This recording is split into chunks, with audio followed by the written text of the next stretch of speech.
안녕하세요. 알찬 방송 그리고 밝은 방송 여러분과 함께하는 최후의 오크의 경제 이야기입니다.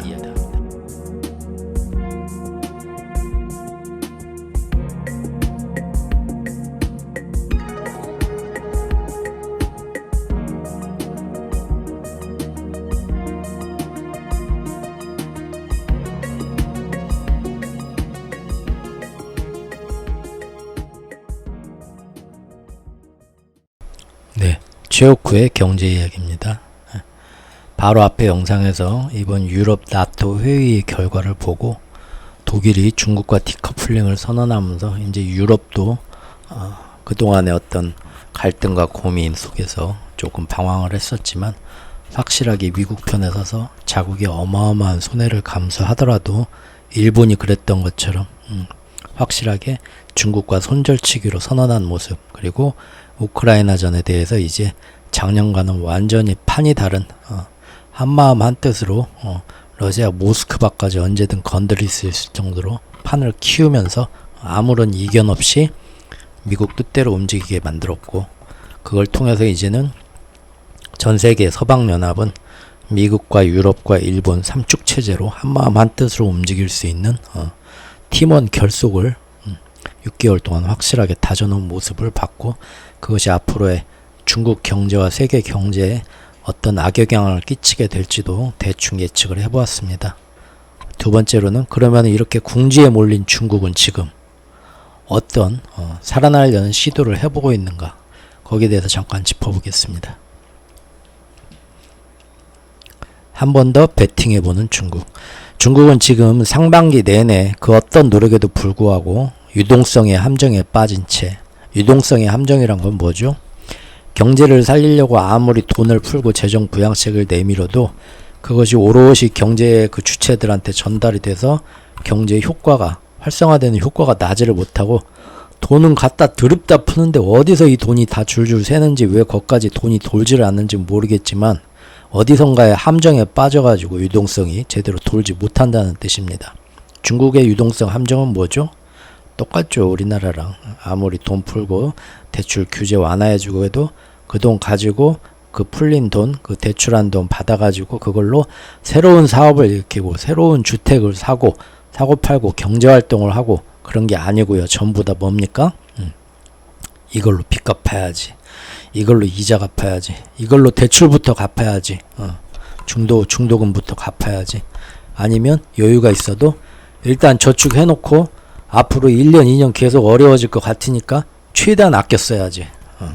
다들 그렇게 간다는 거죠. 중국이 그렇게 됐다는 겁니다. 우리도 그러고요. 그러다 보니까 이럴 때 참 세계의 어떤 최신 경제 논리, 근대 현대 경제 논리가 참 대단하신, 똑똑하신, 전 세계 똑똑하신 분들이 만든 것 같지만, 사실 이 돈이라는 속성, 그리고 기축통화라는 이거는 제가 이제 처음 제 블로그 추천글에서도 얘기했지만, 어렸을 때보다 사실 아이들한테 학교에서 가르칠 거는 뭡니까? 어떤 같이 놀이를 해봐야 돼요. 교회나 그런 데 가면 달란트라는 게, 그건지 정확히 모르겠어요, 제가. 근데 비슷한 것 같던데 들어보니까, 아니면 부루마블 게임이나 그런 것처럼 단순히 이제 돈 놓고 돈 먹기가 아니라 서로가 다른 돈을 가지고 쓰는데, 가장 이제 이 돈을 처음 근본이지 한 것처럼 해보고, 그러다가 이제 그거를 기축통화국이 하나 생기고 그걸로 무역을 해보고 하다가 점점 기축통화를 가진 애들이 경제활동이 커지면서 돈을 많이 찍어내게 되는데, 그 돈에 상응해서 바꿔줄 만한 금양은 한정돼 있다고. 그러면은 이제 똑같이 한번 해보는 거죠. 지금까지 미국이 20세기 걸쳐서 21세기까지 해왔던 짓을 아이들 놀이식으로 돈을 주면서 해보면은 어느 순간에 이제 아이들이 깜짝 놀랄 겁니다. 어른들도 그러고요. 대부분의 99% 세상 사람들이 모르는 일이죠. 그러면은, 아니 기축통화 이게 뭐야? 세계를 지배하는 거네. 옛날에 임금님처럼 가만히 앉아가지고 일 하나도 안 하고 열심히 전국 팔도강산에서 일한 것들 다 특산물, 곡물들 받아다가 세금만 받아다 가만히 있으면 되는 거네. 깜짝 놀라는 그 비밀을 알게 되겠죠. 결국은 세계는 이미 정복된 지 몇십 년 됐구나. 미국한테. 세계 사람들, 우리는 열심히 일해가지고 1년에 석 달, 넉 달 동안은 그대로 그 돈 번 거를 미국한테 그대로 달러가 금리를 올렸다 내렸다 하는 사이클에 맞춰서 그대로 갖다 세금 주고 있는 겁니다. 모르죠. 그거를 전혀. 잠깐 또 옆길로 빠질 뻔했네요.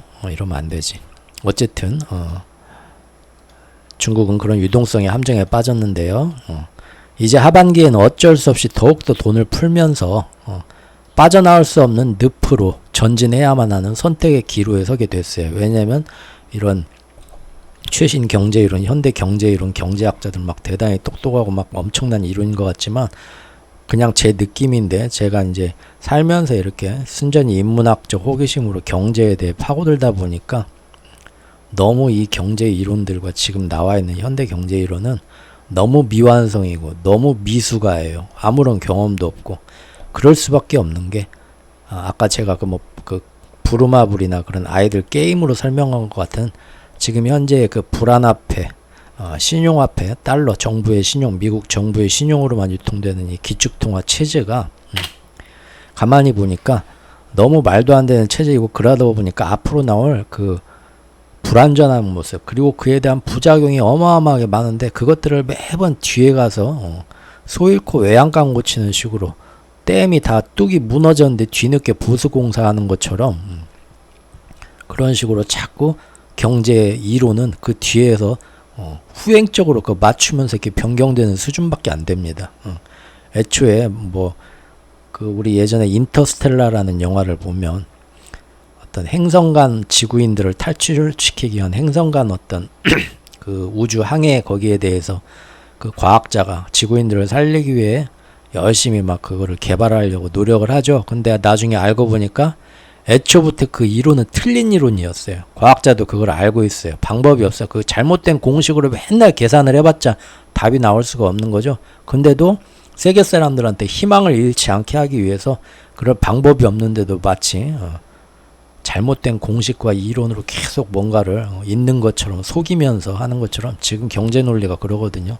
그러다 보니까 지금처럼 중국이 이렇게 유동성의 함정에 빠졌으면은 사실 이렇게 돈을 풀었는데도 경제가 안 돌고 어디선가 막혀서 유동성의 함정에 빠져서 안 된다. 그러면은 더 이상 돈을 풀지 말고 다른 방법을 찾아야 됩니다. 그러죠? 왜냐하면 이렇게 유동성의 함정에 빠졌는데 돈을 계속 풀게 되면 경제가 활성화되는 게 아니라 그 돈이 어디선가 막히면서 동맥경화가 돼서 더 큰 부작용이 일어납니다. 예를 들면 부채가 더 커지거나 그런 게 있기 때문에 다른 방법을 해야 되는데 그 다른 방법을 다들 싫어해요. 우리가 아픈 건 싫거든요. 다이어트 해야 됩니다 하면은 굶고 운동하면은 누구나 다 빠지거든요. 그거는 진리입니다. 다이어트 해야 되면 굶으면 돼요. 하루에 3끼 먹던 거 1끼 먹고 칼로리 적은 거 먹고 그리고 많이 움직이면 안 빠지는 사람 없습니다. 그거는 그래도 안 빠지는 건 거짓말입니다. 그거는 진리예요. 그런데 아프고 힘든 건 싫죠. 그러다 보니까 뭘 많이 먹어서 살쪘다는데 계속 뭘 먹어서 다이어트를 하자는 거죠. 이거 먹고 다이어트 해고 저거 먹고 다 미친 짓들을 잘못 섣불리 얘기하면 또 혼나죠. 아무튼 제 생각은 그런데 경제이론이 유동성도 마찬가지입니다. 지금 당장 그동안 과거의 과오를 잘못된 정책으로 경제 부작용이 난 걸 인정하고 모두가 아프고 희생이 따르더라도 지금부터 이제 이 동맥경화가 일어난 큰 이 과오를 수술에 들어가야 됩니다. 다들 고통과 희생을 더 분배해서 감수하면서. 그거는 싫죠. 그러니까 계속 어떻게 되냐면 경제 이론이 되게 웃긴 게 이런 유동성의 함정에 빠졌는데 돈을 더 풀라는 겁니다. 언제까지? 어마어마하게 돈을 풀어서 경제가 살아날 때까지 끝장 보자는 거예요.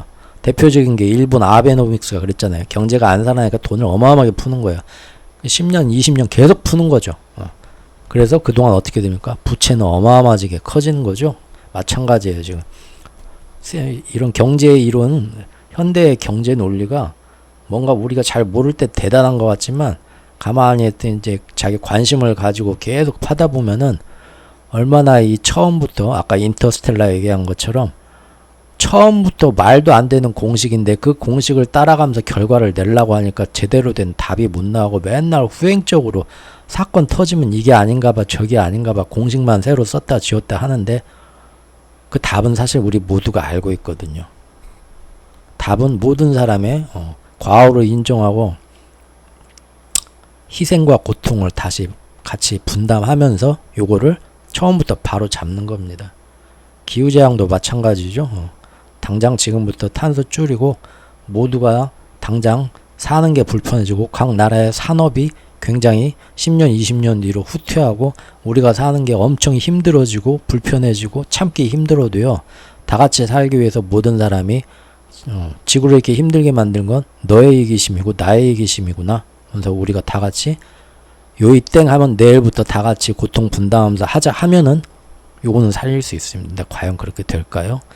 지금까지 인류 역사를 보면 된통 혼나고 결국은 그렇게 사상 노가기에 말도 안 되는 걸 괜찮아 하면서 나만 아니면 돼 하고 쌓아가다가 빵 터지면서 문명이 멸망하고 살아남은 사람들이 이제부터는 잘해보자 하다가 나중에 점점 또 산업이 발전하고 문명이 발전하면 또 이기심에 빠지면서 또 똑같은 실수를 되풀이하는 게 지금까지의 인류 역사였던 것 같은데 이번에도 점점 그렇게 가는 것 같아요. 사실 국제정세와 경제 채널이지만 경제 쪽을 쭉 보는 제 큰 관점도 기축통화 패권 다툼이지만 사실 그 밑에 깔린 저의 그 육감 같은 어떤 그런 큰 어떤 요렇게 되지 않을까 하는 내용은 똑같은 요겁니다.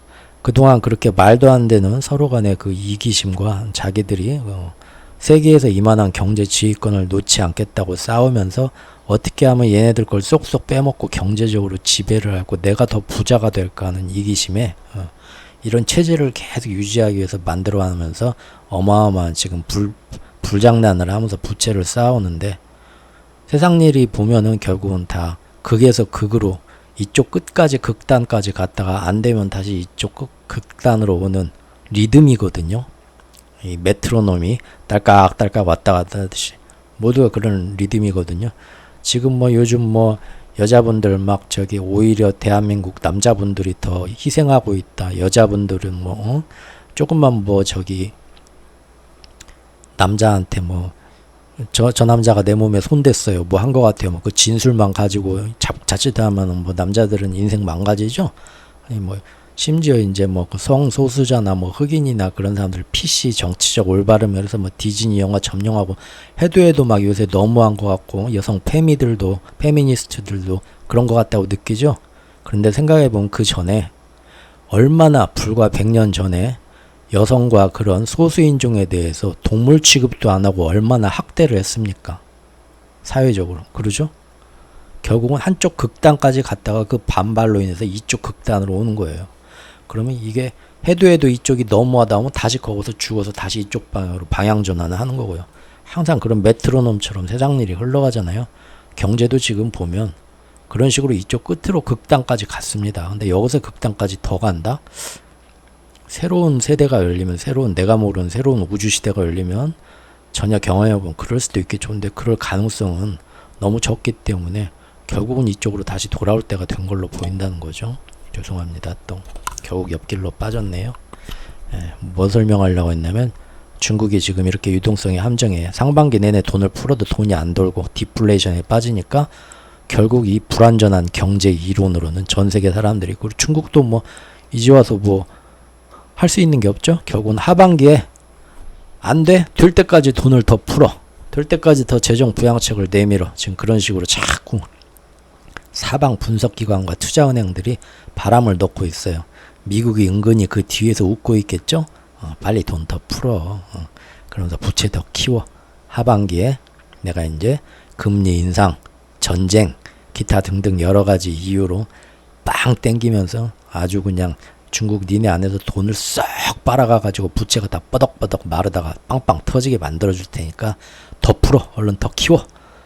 은근히 그러고 있겠죠. 밑에서. 그러기 위해서 지금 뭐 토니 블링컨, 제닛 옐런, 러나, 뭐 지몬드 상무장관까지 다 중국 건너가서 야 우리 정말 경제에 대해서 잘해보자 연기하는 거죠.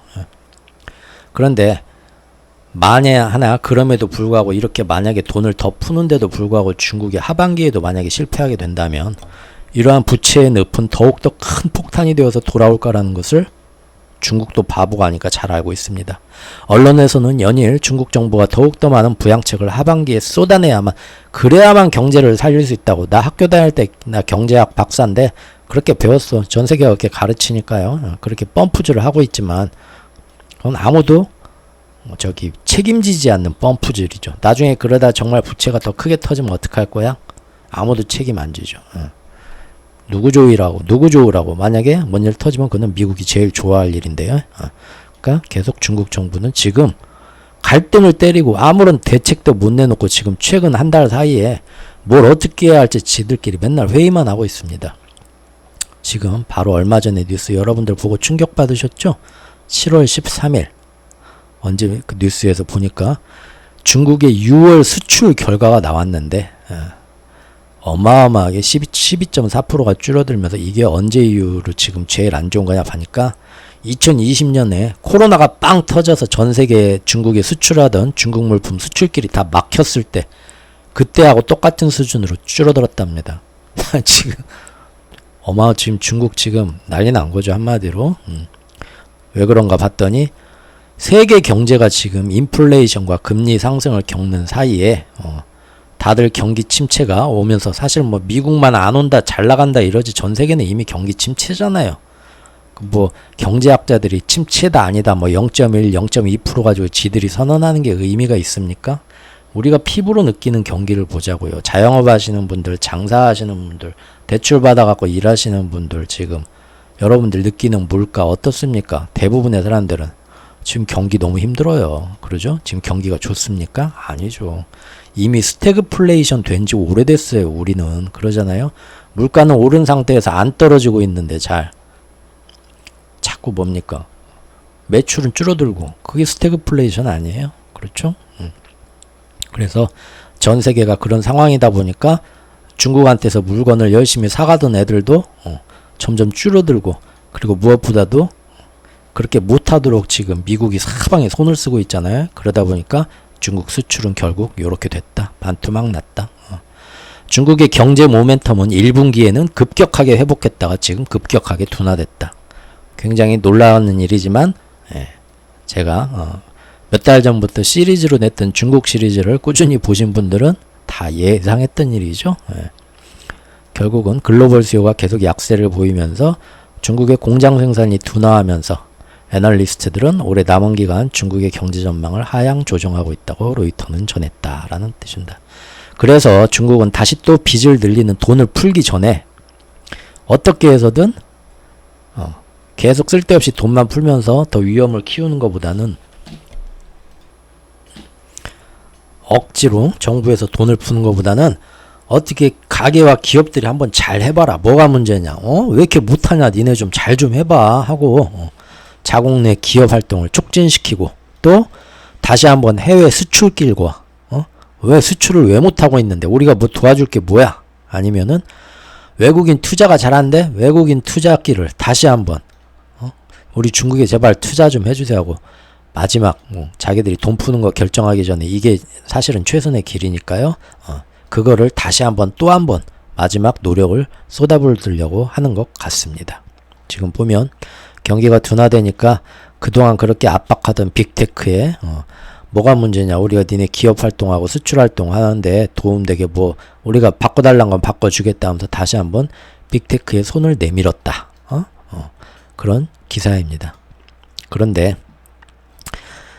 제가 예전 중국 시리즈에 꾸준히 지적했지만 결론으로 냈었지만 그게 뭐냐 시진핑 중국 공산당의 가장 큰 딜레마가 있다. 그게 바로 뭐냐면 기업과 경제를 살리려면 그 말은 결국은 자율성을 주는 거고 자본주의 체제로 들어가는 겁니다. 그 말은 중국 공산당의 독재 체제가 색깔이 희미해진다는 거예요. 그리고 기업과 개인들을 확실하게 통제하면서 지배체제를 견고히 하고 싶은데 그러려면은 SNS도 단속하고 애들도 단속하고 하면서 모든 경제와 기업 활동에 다 공산당의 눈치를 보고 어떻게든 방해받고 위축받을 수밖에 없다는 게 원래 경제의 기본 법칙입니다. 그렇죠? 지금 금년 들어서 아무것도 모르는 언론 기사들 가끔 보면 중국에 대한 빅테크 드디어 끝? 이제 중국 빅테크 드디어 바닥 찍었네? 볕들 날만 들었네? 이런 기사들 보고 얘기하시는데 굉장히 잘못된 생각이고요. 사실상 그 전에, 그 기사가 나오기 전에 이미 두세 달 전부터 중국에 있는 빅테크 기업과 심지어 금융권, 은행까지도요. 앞으로의 미국의 경제 공격에 대비하고 공산당의 지배권을 강화시키자 하는 의미에서 모두가 그 안에 사실상의 황금주주, 그 다음에 이사회의 완전 지배권을 공산당 간부들 다 넣어가지고 이사회로 완전히 장악했고요. 그것은 언제든지 그 기업이 뭔 기업 활동을 하고 뭔가를 추진할 때 그 안에 가장 큰 힘을 가진 공산당 주주가 보고 잠깐 이건 아니야 불러들여가지고 또 면담 1시간 하면은 모두 없던 일이 되고 중국 시진핑 입맛에 맞는 쪽으로 바꿔야 된다는 거예요.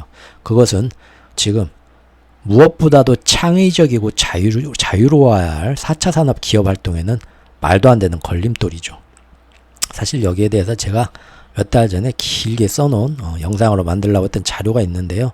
그때 중국 시리즈가 너무 길어지면서 저도 여러가지 일이 생기고 번아웃이 돼가지고 아유 할 만큼 여러가지 지겹게 말했다 뭐 이것까지 말하냐 하고 안 하고 지금 봉인해 놓은 자료들이 몇 개인데 거기에 나오는 얘기들이거든요. 어쨌든 또한 얼마 전에 크게 개정되어서 실행 중인 간첩법, 방첩법 제가 소개해드렸죠. 중국 기업들의 대내외 활동과 외국 투자자들의 진입을 이런 간첩법이 더욱더 힘들게 만들고 있습니다. 그런데도 지금 시진핑 공산 정권은 가장 제일 목표가 뭡니까? 경제 살리기 아닙니다. 제일 목표는 공산당의 정권 유지입니다. 이러한 체제 유지가 절대 포기할 수 없는 그들의 제일 목표이다 보니까 그 아래서 아무리 이거는 포기 못하는데 대신 경제를 잘 해봐 하고 아무리 아래 것들을 쥐어짜고 독려하고 맨날 회의하고 두드리고 때린다고 해서 좋은 결과가 나오겠어요? 그 예전에 우리 군대하고 똑같습니다. 군대에서 말도 안 되는 한정된 자원과 말도 안 되는 시스템을 해놓고 그 안에서 뭔가 성과를 보이라고 부대마다 갖다 때리고 까면 까고 굴르면 굴려야지 하고 그런 식으로 압박하면 결국 어떻게 됩니까? 좋은 성과를 평가해서 내기 위해서 옆부대 가서 없는 물자 훔쳐오죠. 그럼 그 옆부대는 내일 저기 평가받고 저기 훈련 때 거기 나가야 되는데 이게 없어?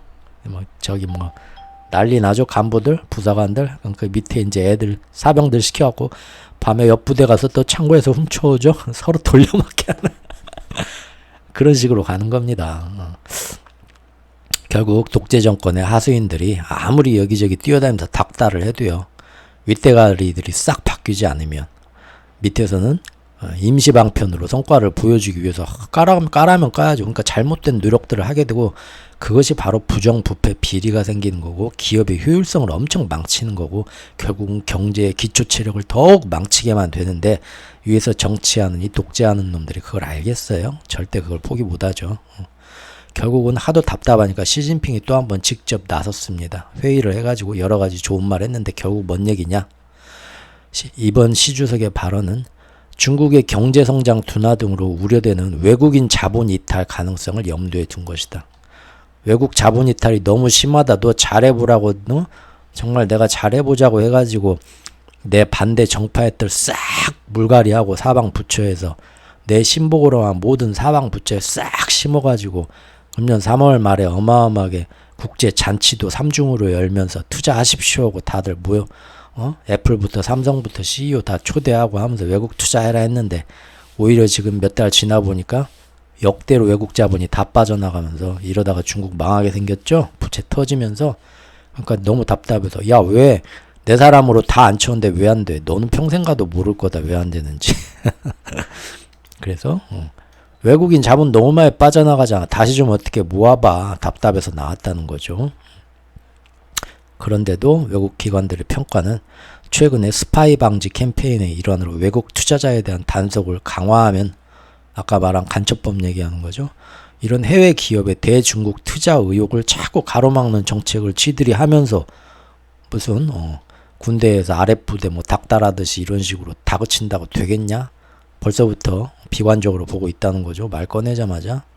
결국 말이 안 통하는 윗대가리들은 계속 아래 실무자들을 닥달하고 아래 실무자들은 억지로 성과를 만드느라고 자신들도 부정과 부패를 저지를 수밖에 없는 상황은 우리나라도 불과 십몇 년 전, 20몇 년 전까지 이런 거 굉장히 심했죠. 요새는 많이 좋아졌다고 했는데 이것도 뭐 항상 같은 방향으로 가는 건 아닌 것 같습니다. 이것은 우리 주변에서도 쉽게 볼 수 있는 사회 현상이죠.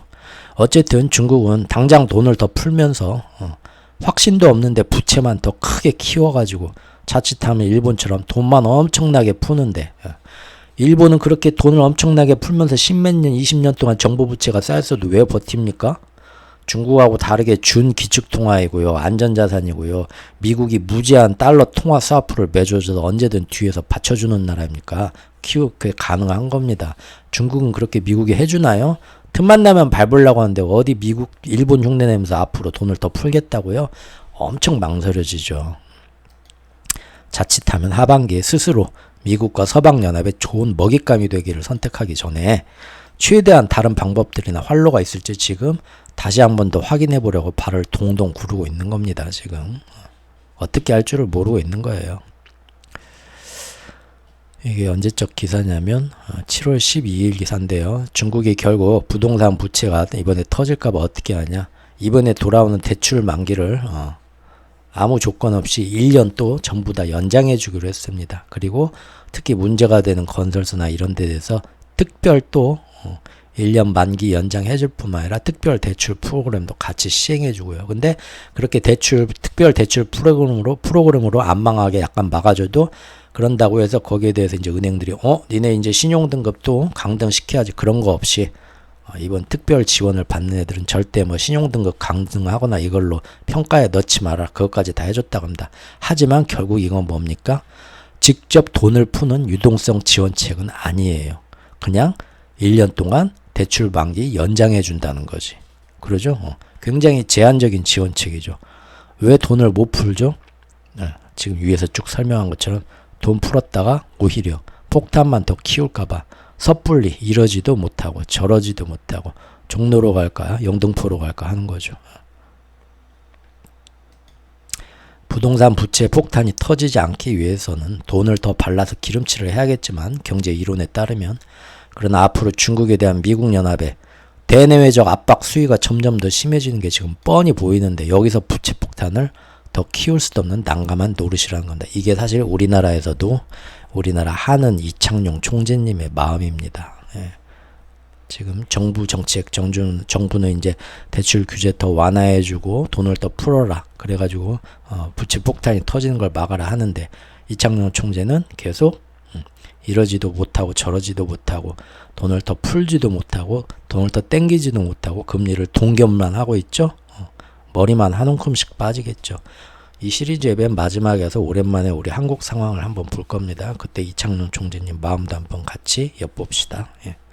결국 사방에서 하반기 돈을 더 풀어야 된다고 중국을 다그치지만 중국 당국은 차마 당장은 그러질 못하고 이거 말고 정말 다른 방법 없나? 정말 이 방법밖에 없나? 시중 유동성은 크게 풀지 못하면서 이렇게 임시적인 방책만 내놓으면서 고민만 하고 있더라 이겁니다. 그리고 생각해보면 결국 최선의 방법은 뭡니까? 중국이 계속 밑빠진 독에 돈을 푸는 게 아니라 그 빠져나갔던 외국 자본이 어떻게든 다시 중국으로 돌아오는 거죠. 그것이 바람직한 모습이고 앞으로의 달러의 금융 공격, 본격적인 화폐 전쟁에서도 방어할 수 있는 방법이죠. 그래서 다시 한번 자존심이 상하지만 불과 몇 달 전에 그 2인자, 시진핑 밑에 2인자인 리창 부총리가 직접 나서서 나와가지고 전 세계 CEO들 양팔 벌려 환대하고 아이고 어서 오쇼 하면서 우리 잘해봅시다. 4월 말에 그렇게 했는데도 지금 그거 한지 몇 달이나 됐다고 다시 한번 언제 7월 21일에 불과 넉 달 만에 똑같은 그런 행사를 재기획하면서 전 세계 사방이 읍수하고 애원하면서 제발 우리 중국에 투자 좀 해줘 하려고 하고 주요 투자자를 불러 모아서 투자 유치에 총력을 할 베이징에서 심포지엄을 개최할 예정이라고 합니다. 이번 심포지엄의 목적은 뭐냐? 기대 이하의 성적을 내고 있는 중국 경제에 대한 세계의 우려를 불식하고 외국인 투자를 촉진하기 위해서, 즉 중국 내 외국계 투자 회사들이 처한 현 상황, 왜 우리한테 투자 안 하는데 왜 뭐가 문제냐? 우리가 좀 바꿔볼게. 직면한 문제점들에 대해서 그런 논의에 초점을 맞출 예정이다. 다만 중국은 대폭 강화한 반간첩법을 이달 1일 7월 1일부터 이미 시행하고 있는데요. 대외 개방하겠다는 이런 투자를 유치하겠다는 의지하고는 너무 엇갈리는 반대 신호잖아요. 그게 바로 중국의 딜레마라고 아까 말씀드렸죠. 체제를 유지하는 게 1순위라서 그래요. 그래서 이런 상황에서는 아무리 해외 유수의 펀드 매니저들을 다 불러서 직접 얼굴을 맞대고 우리 막걸리 한잔 하면서 서로 이제 허심탄회하게 얘기해보자 해도 이것은 중국 당국의 의지이지 정말 외국 투자자들이 마음이 설득되기는 좀 힘들지 않겠냐. 일단은 어떻게 되는지 봐야겠죠. 예. 즉 이미 중국 경제 체제는요 예전보다도 이번 작년에서 금년 넘어오면서 훨씬 공산당 친화적이고 독재적이고 불투명하고 불공정한 위험이 더 커졌습니다. 거기에 미국과 경제전쟁을 앞으로 치른다고 더 강화된 간첩법까지 들고 나왔으니까 누가 또 아무리 예전처럼 야 우리 중국에서 장사하면 니들이 벌 돈이 얼만데 이만큼인데 탐나지 않어? 안 들어올 거야? 중국 시장 아무리 돈이 탐난다고 예전에는 중국이 아무리 미운 짓 하고 말도 안 되는 짓 해도 중국 시장이 너무 매력적이라서 그래 하고 다 오냐 굽신굽신 하면서 들어가줬는데 이제 세상이 바뀐 거죠. 다시 유턴해서 중국 시장 돈이 탐난다고 다시 돌아가기는 힘들지 않을까. 그리고 무엇보다도 지금 중국, 유럽, 아니 미국, 유럽, 이거 오자네요. 중국이 아니라 미국과 유럽과 일본이 이번 나토 회의에서 저번 영상에서 말한 것처럼 3자 도원 결의를 맺으면서 중국을 더 확실하게 밟아주겠습니다. 서로 선언을 하고 나왔는데 누가 여기에 지금 이런 중국의 새로운 눈치 있는 놈들이면 새로운 먹거리를 찾아서 제가 중국에서 한번 뭐 해보겠습니다. 들어오려고 하겠어요? 이 와중에 이제 미국은 열심히 날마다 디커플링 아니죠. 디리스킹 맞습니다. 하면서 디리스킹 노래를 사방에 부르면서 미국은 절대 중국과의 이런 갈등, 패권 갈등 때문에 우리가 세계 경제를 절대 힘들게 하려는 의도는 전혀 없습니다. 여러분들 오해하지 마십시오. 보십시오. 우리 미국이 끊임없이 먼저 미국 쪽에서 먼저 중국 쪽에 이렇게 손을 내밉니다. 우리가 중국으로 건너갈게. 니네 거기 있어. 우리가 그리 갈게. 비행기 타고. 토니 블링컨이 가고 시진핑한테 하대받고 자존심이 상해도 가고 그 다음에 또 제닛 옐런이 가서 그 위에 가가지고 그 키도 작은 할머니가 중국 애가 허리 빳빳이 고개 뻣뻣이 설고 있는데 그 위로 고개를 막 굽신굽신 하면서 허리를 굽히고 들어가면서 아이고 막 동양식으로 인사를 하면서 그거 보고 미국 안에서도 말이 많이 나왔다고 하죠. 저렇게 굽신댈 필요가 있냐? 왜 저러냐? 막 하고 자존심 상한다고. 그럼 보여주는 쇼입니다. 이렇게 우리 미국이 먼저 경제를 살리게 노력하는데 항상 토니 블링컨이고 제닛 옐런이고 간에 다 가기 전에 뭔가 하나씩 터뜨리고 가죠. 가만히 보면 중국에 대해서 뭔 압박을 하겠다. 뭐 그런 결정이 딱 미국 의회에서 나오고 그 다음에 갑니다. 그러면 가서 말이 좋아질 리가 없죠. 처음부터 나올 말이 중국도 날선 말이 나오겠죠. 뭐 잘해보자고 와놓고 뭐 이렇게 하기로 결정 내놓고 와? 너 진짜 참 그렇습니다. 이번에는 이제 세 번째로 누가 갑니까? 지나 러몬도라는 이 여자분 미국 상무장관도 방중 예정이죠. 7월 13일 기사인데 이분은 지금 이 상무부라는 데가 중국에 대한 첨단 기술 수출 규제와 관세 문제 등을 다루는 주부처인데 주무부처인데 여기 장관님이 방중하면은 양국의 이제 무역 갈등을 일부 완화할지 3구 스트라이크 제도죠. 토니 블링컨이 가서 잘 안 됐네. 옐런도 갔는데 잘 안 됐네. 이번엔 내가 간다. 상무장관님 가고. 미국은 할 수 있는 노력을 다 했다는 걸 자꾸 보여주는 거죠. 근데 역시 이 여자분도 가기 전에 뭔 일 하나 딱 또 때 맞춰서 까마귀 날자 배밭에서 지금 농사가 안 됩니다. 올해 들어와서 과수원 농사가 배가 심심하면 떨어져요. 하루에 하나씩. 이번에 또 뭔 일 터졌나요? 그 MS를 이용해서 뭐 해킹한 거 이번에 중국 해킹이 미국의 인프라를 공격한 거 나왔는데 그 중에 대단한 그 미국 관리 공직자들 이메일도 다 해킹당했다. 가장 큰 사람이 누군가 당한 사람이 봤더니 바로 이 지나 러몬도 상무장관 이메일도 해킹당했죠. 가기 전에 이미 중국이 미국에 대해서 했던 뭐 경제나 정책에 대해서 이런 식으로 해킹하고 공격을 한다. 뭔 일이 빵 터지고 이 사건을 들고 가서 거기 가서 그 얘기를 또 안 꺼낼 수가 없죠. 이 사람이 책임감 있게 그 얘기 꺼내면 대화가 좋게 풀리겠어요? 화해하러 온 거니 싸우러 온 거니 그렇게 되는 거죠. 그겁니다. 이런 식으로 중국이 점점 침체에서 빠져나오지 못하고 약해지게 되면요.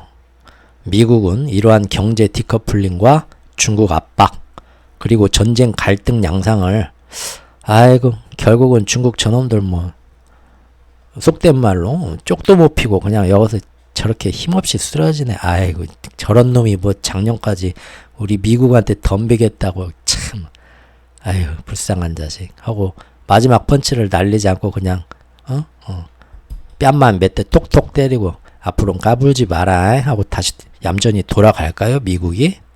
그만 만족하고 멈추게 될까요?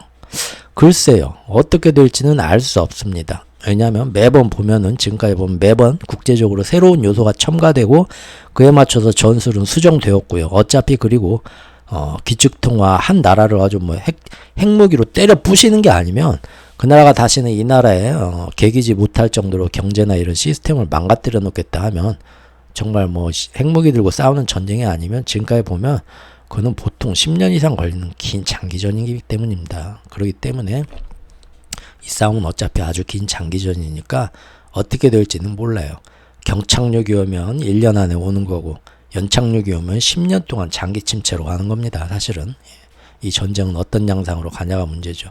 하지만 제가 볼 때는요. 분명한 건 지금 여기서 중국이 이렇게 공격에 처했다고 하반기에 적당히 미국이 아유 봐준다 하고 톡톡 때리고 뒤돌아서면서 적당히 싸움을 멈추면요.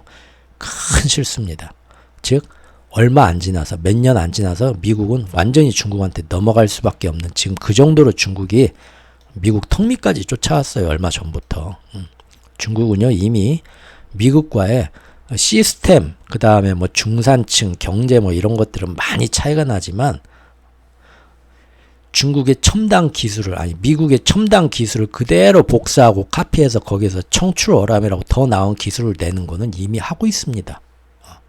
세계 패권국으로서의 몇 가지 군사력도 이미 10년 20년 뒤에는 완전히 따라잡을 거고요.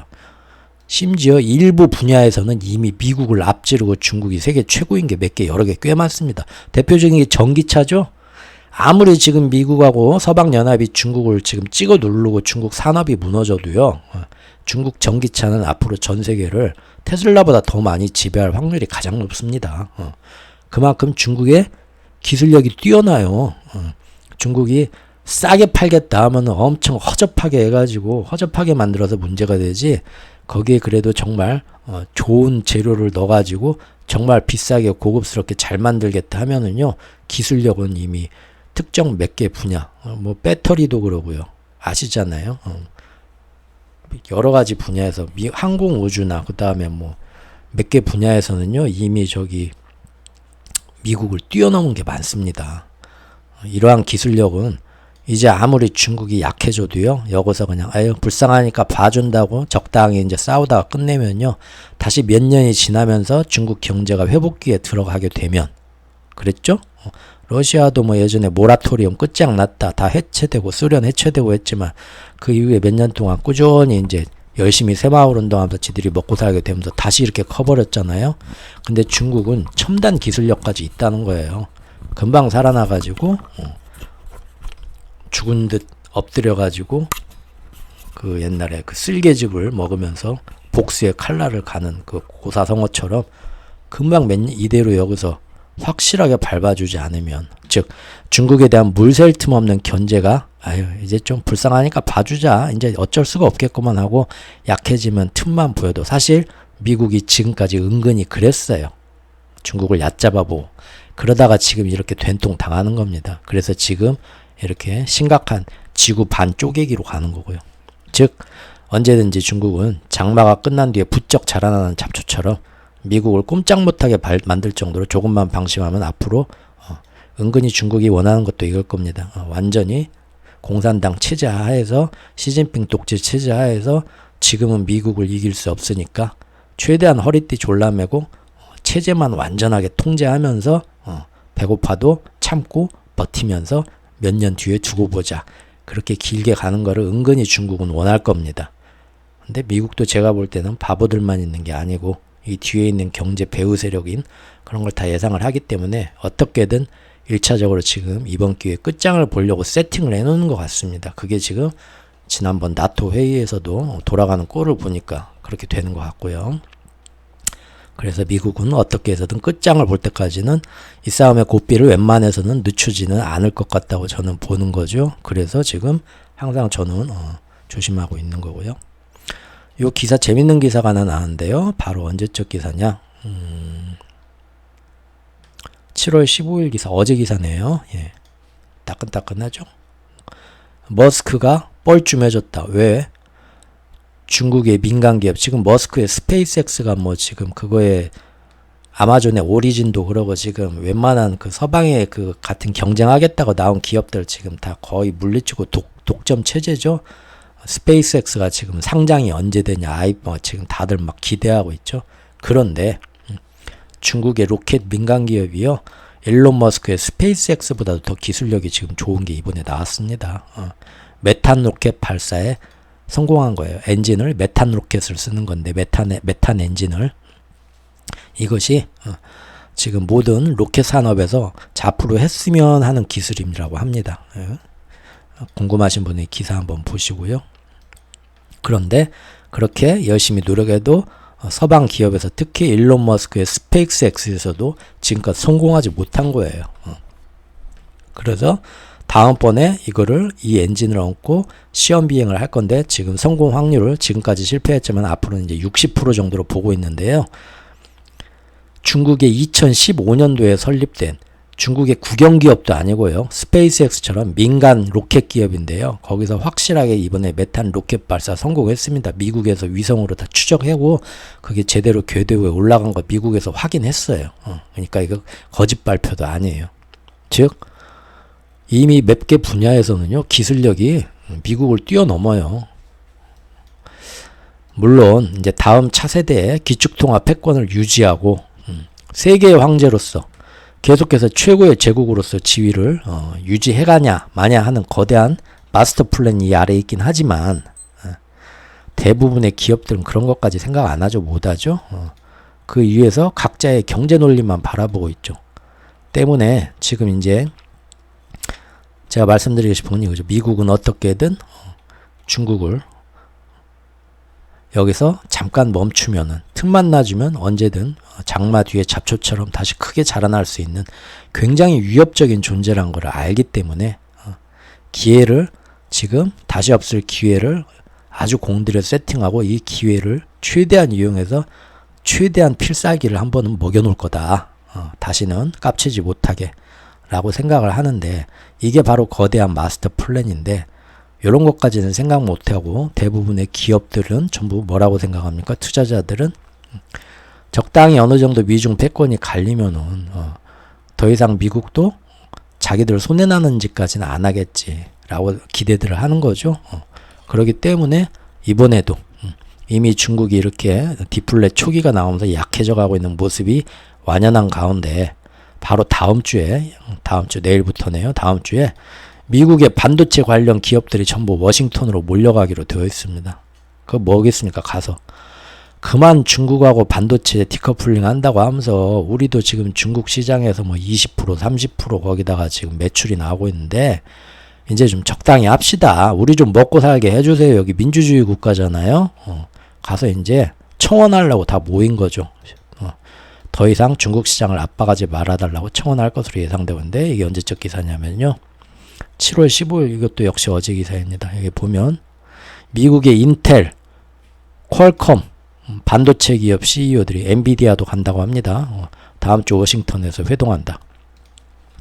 그러면서 지금 시장 상황과 미국 정부의 수출 규제 등이 앞으로의 사업에 영향을 미치는 문제, 제가 예전에 엔비디아 특별 영상에서도 젠슨 황 CEO가 앞으로 하반기에 걱정하는 점이라고 했죠.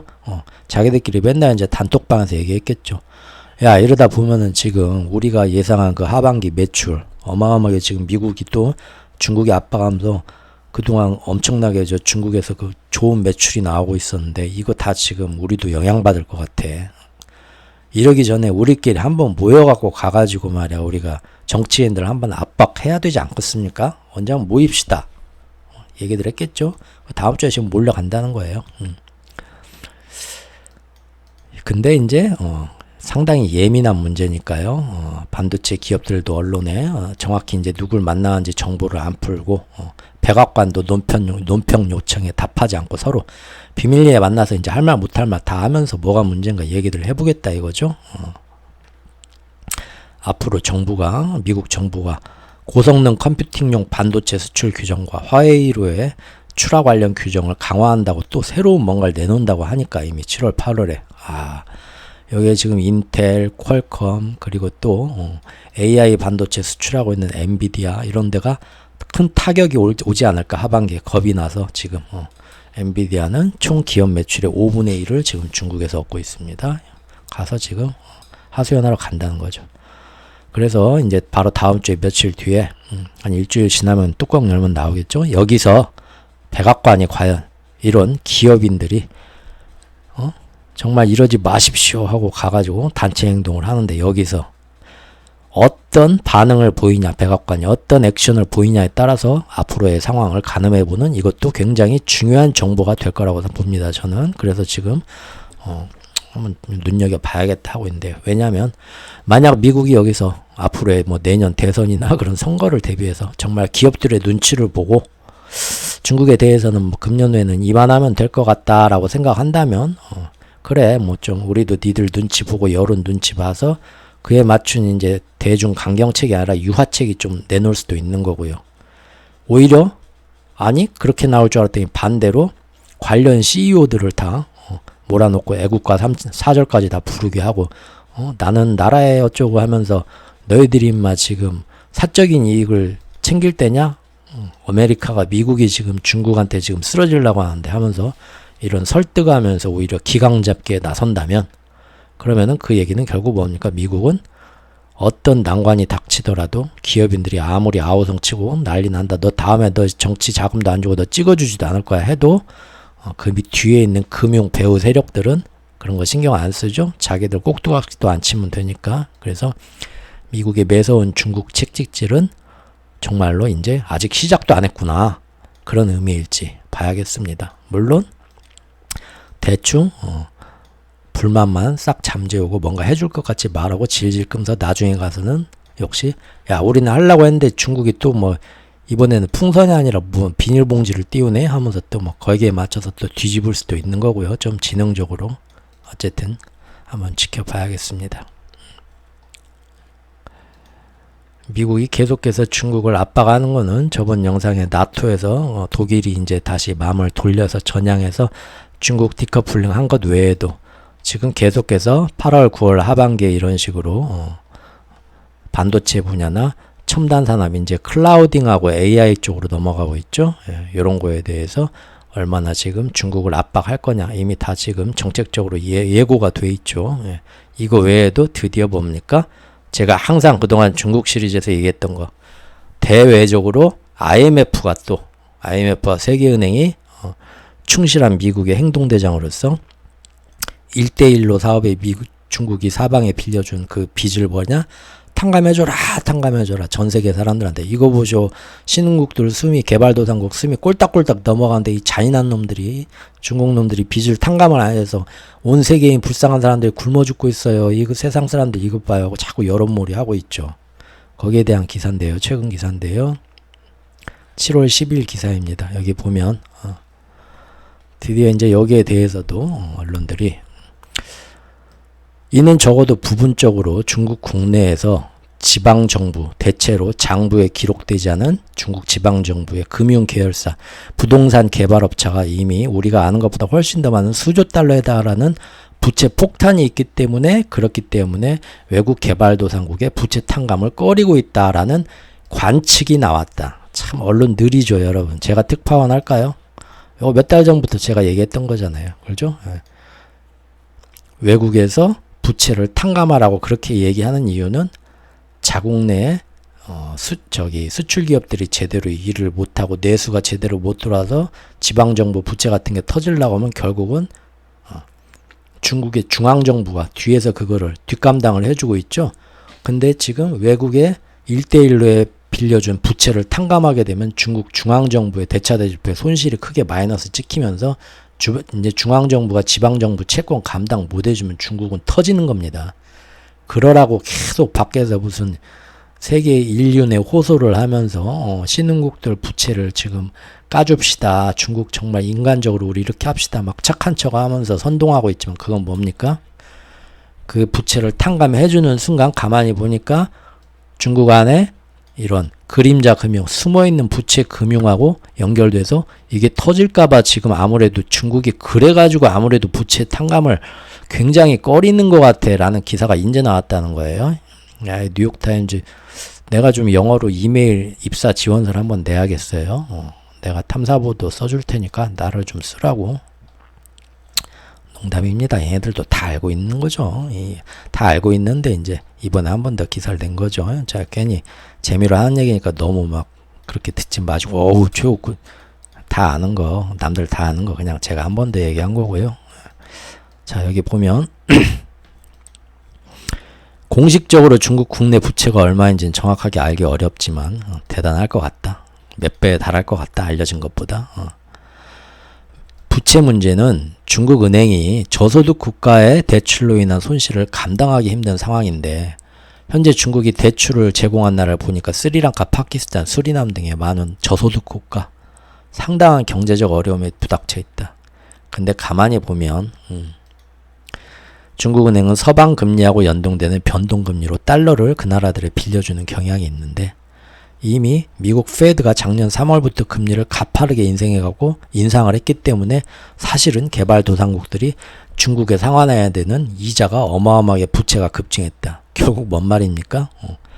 중국이 탕감 안 해줘가지고 지금 신흥국들 숨이 꼴딱꼴딱 넘어가요. 세상 사람들 중국 너네 왜 그러냐 좀 부채 탕감 좀 해줘 니네 돈 많다며 그렇게 바람 잡고 있지만 원인을 파고 올라가 보면 결국은 뭡니까? 갑자기 작년부터 미국 연준이 이렇게 금리를 급하게 올리지만 않았어도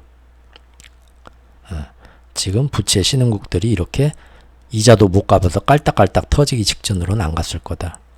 그러면 이제 미국은 우리가 괜히 어쨌냐? 우리가 올리고 싶어서 올렸냐? 푸틴 그놈이 인마 갑자기 그 천인공노할 전쟁을 일으켰잖아. 푸틴 탓으로 돌리고. 아니다 뭔 소리냐 니네가 지금까지 어마어마하게 돈을 풀어서 그래. 그러면은 우리만 풀자고 했어? 10년 전에 2008년에 전 세계가 경제 침체가 올 것 같으니까 다 같이 풀자고 다 모여서 유럽, 중국, 일본 다 찬성했잖아. 자꾸 이렇게 몰고 가는 거죠. 닭이 먼저냐 달걀이 먼저냐 따지는데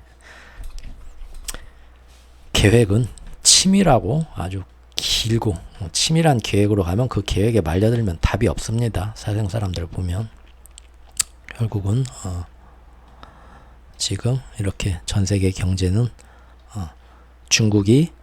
미국이 중국을 디커플링하고 압박하고 저번 시간에 본 것처럼 나토에서 여기까지 다 해서 경제적으로 디커플링 그 다음에 군사적으로도 긴장 위험을 높이면서 하반기 이렇게 가면서 압박을 하면 중국 터질 때 결국은 연쇄적으로 이 작은 나라들 다 터지는 거고 결국은 뭡니까? 거기 연관된 세계 경제가 다 터지는 거죠. 그거 가지고 미국 터지네 걱정하는데 그 전에 먼저 미국 쓰러지는 거 구경하기 전에 우리는 저 세상으로 간다는 거죠. 여기까지 중국판을 살펴봤습니다.